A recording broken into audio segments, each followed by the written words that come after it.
Hey everybody, welcome back to another Blind Tuesdays. Hope you guys have been enjoying the content on the channel as of late. Yes, this is coming out on Wednesday once again. Blind Tuesdays is slowly becoming Blind Wednesdays because of my just poor timing on releasing videos. Yes, it's been a long time since we've done a Blind Tuesdays. Last one we did was back in early August. In preparation for Alien Romulus, we discussed Alien, which I really enjoyed. Had some issues, but Frank still enjoyed it quite a bit. And I've also seen your comments in regards to my hair. Yes, it is a mess. It is always a mess. So, yes, it's just how it is. But hopefully, one, that my hair looks fine, and I'm due for a haircut. And two, hopefully we make this short and just straightforward, because I'm off to pick up my brother once again, so I only have so much time to talk. But last time we did Blind Tuesdays, we spun the wheel and we landed on 2000s. And for this week, I am actually using a film from a film of the week that I was initially going to use, and I just archived it for now a few months. And now I'm just scrubbing that video entirely, and I'm just going to re-record my thoughts on this, just because I want to be very, very short and concise of how I feel about this film. Because we're also going to go for a very odd pick when it comes to the 2000s, something of another guilty pleasure of mine. That film that we're going to discuss today is the original live-action Scooby-Doo, which was released in 2002, I believe, directed by Raha Gosnell, who is a very good filmmaker, and sarcasm, as he's done some notable pictures. I want to say he did Kangaroo Jack, but I could be wrong. The infamous Kangaroo Jack, as well as the follow-up Scooby-Doo 2, which I will say is handled a little bit better than this one was. But, I mean, to set it up, I mean, of course, it's Scooby-Doo and the gang. The cast this time being Freddie Prinze Jr. playing, as you guessed it, Fred. Sarah Michelle Gellar playing Daphne. Linda Cardellini, I think that's how you say her name. She would be in the Marvel films eventually, so she'd finally leap over to Marvel. She plays Velma. Frank Welker doesn't play Scooby-Doo. He's, usually the Scooby-Doo. He's not that time. He's not actually in these movies, if I remember correctly. I forget he does the voice, but competent enough. But more importantly, we have Matthew Lillard as Shaggy. And the reason why that's important is because after this film, he would actually become the voice of Shaggy. So there's some interesting little history there for you Scooby-Doo lovers. And as you can tell, obviously I know a little bit about Scooby-Doo here and there, because I grew up on Scooby-Doo as a kid. But to set it up, Scooby-Doo and the gang are splitting up because of their differences, and they are brought back together by Mr. Bean, Rowan Atkinson, who is kind of the manager, I think, the manager of a place called Spooky Island. Yes, a very clever title for an island. And the gang all migrate together and eventually find each other, and they have to solve yet another mystery of the oddness and weirdness going on Spooky Island, with monsters and weird shenanigans. It's just as Scooby-Doo, cartoons kind of go, with the weirdness and the wackiness. That's the whole shebang. So by my description of Scooby-Doo, obviously you can tell that there's not much of a through line or much of a consistent value with this film. I wouldn't say it's convoluted as much as it is just very flat. The interesting thing about the original Scooby-Doo live-action piece is that there's a weird history that comes along with it.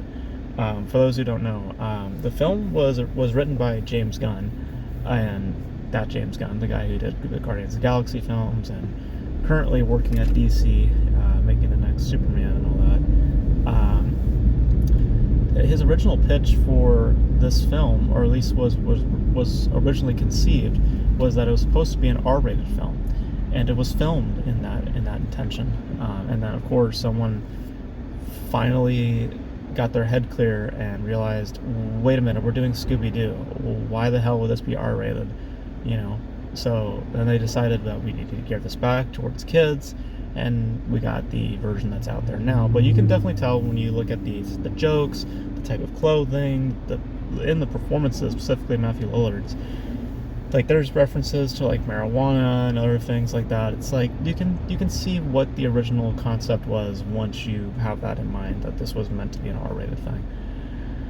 And what you get in the original Scooby-Doo is something very disjointed, because you have what is initially there, and then now you're trying to add in like basically a new coat of paint. And the new coat of paint is not suitable for this type of vehicle. I mean, this was supposed to be one thing, and then they just completely changed it back to what it should have been originally, because we're talking Scooby-Doo. I mean, I get the fun that could be in doing that R-rated, but you just don't have to do it that way. So,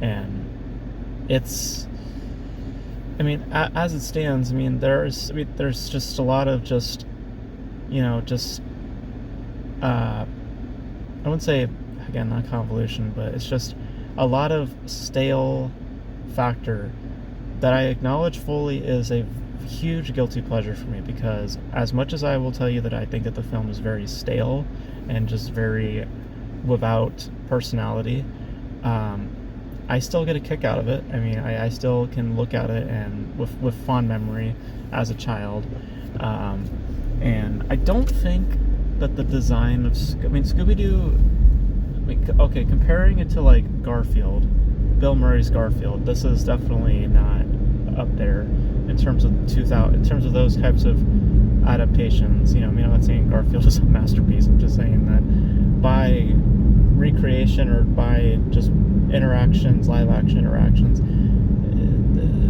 Garfield was able to look more cartoony, and it was able to figure out that balance. This is just trying too much to be like a dog, and it just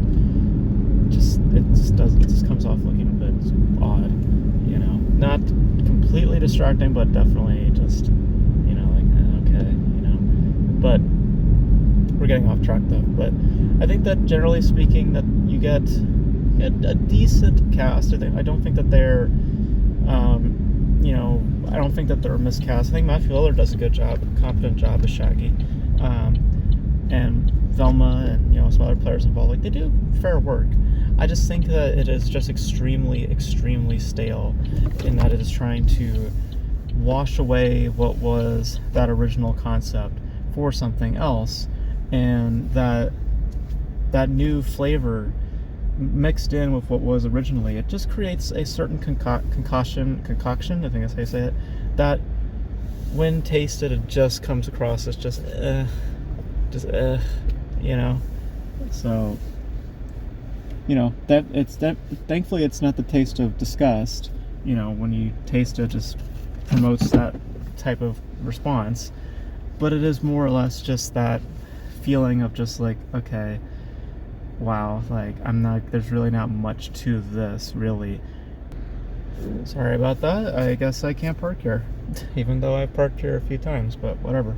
But yeah, generally speaking, with the original Scooby-Doo, is it with personality? No. Is it a harmful piece? Is it something that will just anger you to your core? I highly doubt so. So it's just a very, very, very, very, very meh thing, and that's pretty much as best of a description I can give to it. So yeah, so those are my thoughts on the original Scooby-Doo. I think it's okay. That's like the best way to put it. Not okay, you know. It gets to that point where it could get bad, but it's you know, it's a guilty pleasure for me. What can I say? So, but I will spin the wheel on my own time. So whatever I land on, it will be right here. And that will be for next week's Blind Tuesdays. So there you guys have it. Thank you guys for tuning in. You guys let me know your thoughts on the original Scooby-Doo, if you guys have seen it, and all your thoughts on just the R-rated cut, if there's, you know, like that sort of thing. I'm actually fairly curious about the release of that, if that ever were to come out or whatever. What would it look like, you know? But let me know all your thoughts in the comment section below. And that's gonna be it for this video, guys. Thank you guys for tuning in. And until then, I will catch you guys in the next video. Bye.